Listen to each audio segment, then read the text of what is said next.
We're here today with Geza, Head of Product Marketing at Clenergy, and you've been here for a very long time, so you know the products pretty intimately. And we're looking at, I won't say they're a new product, because as you mentioned, they've been around for a while.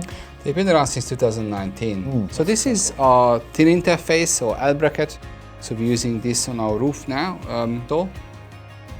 The beauty of this is that it gives you the same functions as the L bracket with Z module.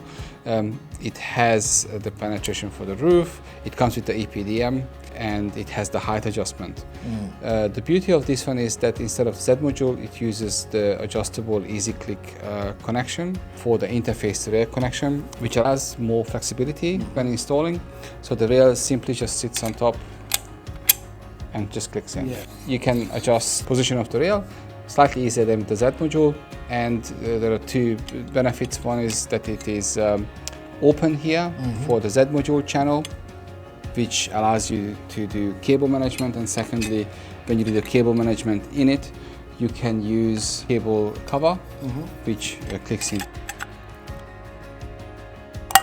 One thing we noticed on the roof, there's an NBN conduit, and because of where the foot interfaces with the rail, you've got this height, so if you bring it right up, we were able to clear that large 50mm conduit.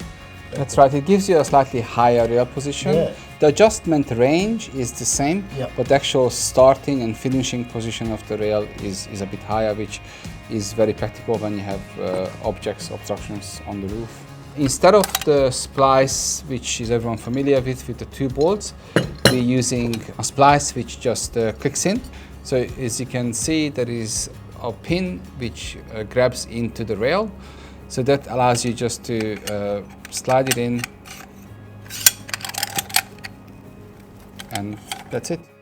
The strength of the splice is coming from not the two bolts, but it's coming from the channel-to-channel interaction between the rail and the splice. And that same splice, can it be used on the tunnel rail as well? That's right, it has a universal nature. And on top of the rails, we're using the Zano clamps. So the Zano clamps are latest iteration.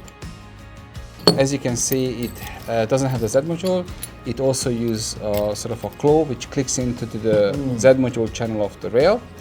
It has earthing pins integrated, so you don't need the earthing weave. And this clamp has the height adjustment. Yeah, wow. The end clamp has the same interface to the rail.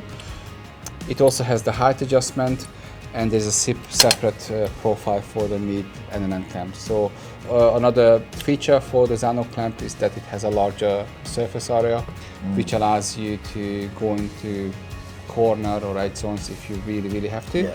It's also beneficial for cyclonic wind regions where you sort of should have a larger area grabbing onto the panel. Now, can we talk about the tunnel?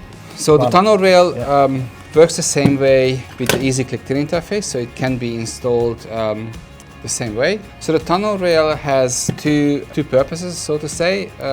When you have a landscape installation where you have to overcome large purlin distances, and you don't have a choice, and with other rails you might need to go 3 rails, you could still get away with just installing 2 of the tunnel rails, so that saves on installation time and material cost. Right. This is a slightly heavier rail, slightly more expensive because of that as well.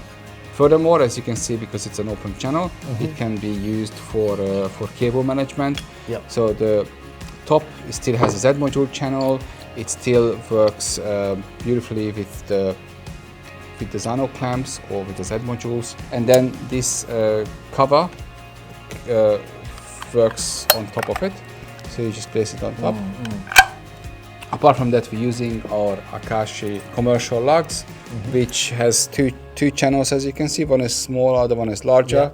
The smaller one can fix cables up to 16mm, the larger one up to 50mm. Or a combination of smaller ones. We also have a nice finishing touch. We have a cap for the rail, so that is compatible with most of our rails. So the tunnel rail, the eco rail, the elite rail, so it just pushes in.